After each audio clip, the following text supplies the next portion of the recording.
Hello everyone, selamat datang kembali di channel Azazwak. Sebelumnya aku sampaikan, kalau misalnya ada salah kata atau info yang kurang, tolong sampaikan tulis di kolom komentar. Seperti biasa, kalian dengar aja video review ini tanpa harus lihat visualnya. Kalian bisa juga dukung channel ini dengan Saudi Sawari Azazwak, link ada di deskripsi. Di konten kali ini kita akan bahas kelanjutan dari anime yang tayang pada tahun 2025 yang bercerita seputar The Demit, Astral UFO, dan kawan-kawannya. Apalagi kalau bukan Dan Season 2. Akhirnya, kita mengetahui kelanjutan kisah petualangan Momo dan Okarun menghadapi anomali-anomali sambil mencari bijinya Okarun yang masih belum ketemu. Singkat cerita season 2 ini berlanjut di misi Momo dan Okarun untuk membantu Jiji ngusir roh yang ada di rumah Jiji saat ini. Rupanya, di dalam rumahnya Jiji ini tersimpan sebuah rahasia yang cukup mengerikan, di mana keluarga Kito yang punya tanah dan kontrakin rumahnya Jiji melakukan ritual pengorbanan yang sudah keluarga Kito lakukan sejak turun-temurun.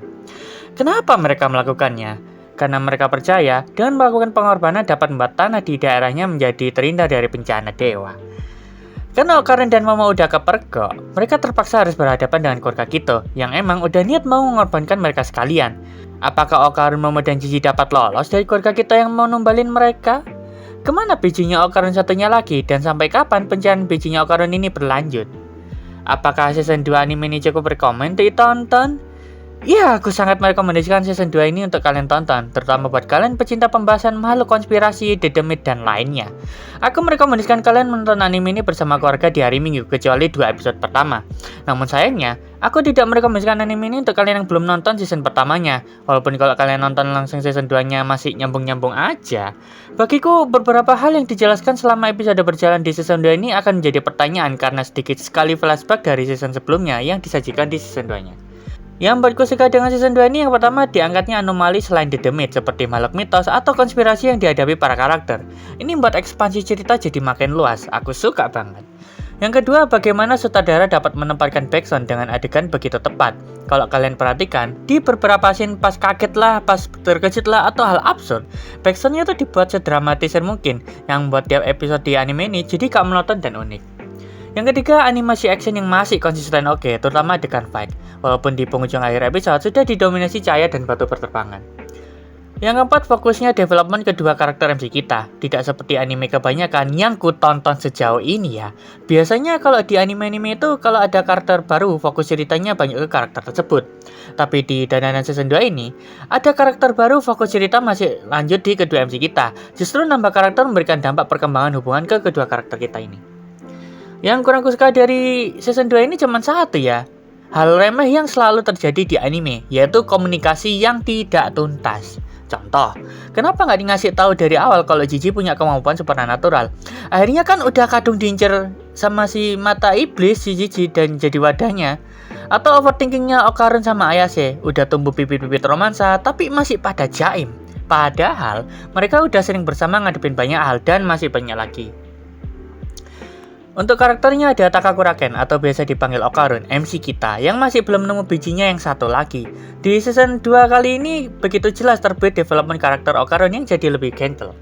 Ayase Momo atau biasa dipanggil Momo, cewek Geru MC kita yang juga makin OP di season 2 ini. Makin kelihatan jelas kalau si Momo ini nyimpen rasa sama Okarun. Dan di beberapa momen tertentu, si Momo ini mencoba mengambil kesempatan, tapi mesti ada yang aja yang merugi. Ayase Seiko, mbahnya Momo yang pasar banget ketika rumahnya hancur. Lebih ke kelihatan gengsi sih. Tapi dia nggak tinggal diam saat Momo maupun orang di sekitarnya membutuhkannya. Aira, cewek yang masih naksir Okarun dan kebel jadi kota circle-nya MC kita. Jiji, teman masa kecilnya Momo yang kini jadi wadahnya mata iblis. Ia berbakat menggunakan kekuatan supernatural meskipun ia masih sulit mengendalikan mata iblis. Kemudian ada nenek Turbo yang masih suka yapping dan Kinta Wibu yang punya minat sama dengan Okarun. Sisanya lupa anggap karakter lewat. Sebagai catatan yang pertama, walaupun nggak dijelasin secara gamblang hanya melalui ngedumel, nenek dari keluarga kita ini sepertinya bukan manusia, tapi kaum bawah tanah. Kalau emang jumlahnya banyak di bawah sana, kenapa ya harus numbalin kaum manusia yang ada di atas?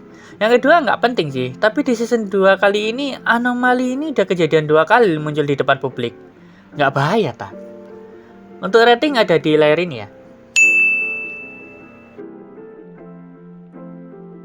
Anime dan season 2 ini bisa dibilang cukup memuaskan bagiku. Banyak aspek yang masih dipertahankan tim studio membuat season 2 anime ini begitu epik dan seru dinikmati. Hanya saja, aku mengendus dari sekarang, kenapa ya tim studio bikin episode 12-nya jadi gantung seperti di season sebelumnya?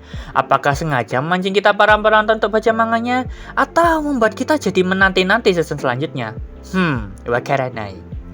Apapun itu, kuharap kalau ada season 3-nya, tim studio dapat mempertahankan lagi kualitas yang mereka buat untuk anime dan dandan. Gimana, sudah selesai ngerjain tugasnya? Sudah selesai dengan kalian sekarang? Good. Jangan lupa subscribe channel ini biar segera dapat asin dan jangan lupa like, komen barangkali kalian mereka bahas apa di next video. Thank you everyone, bye.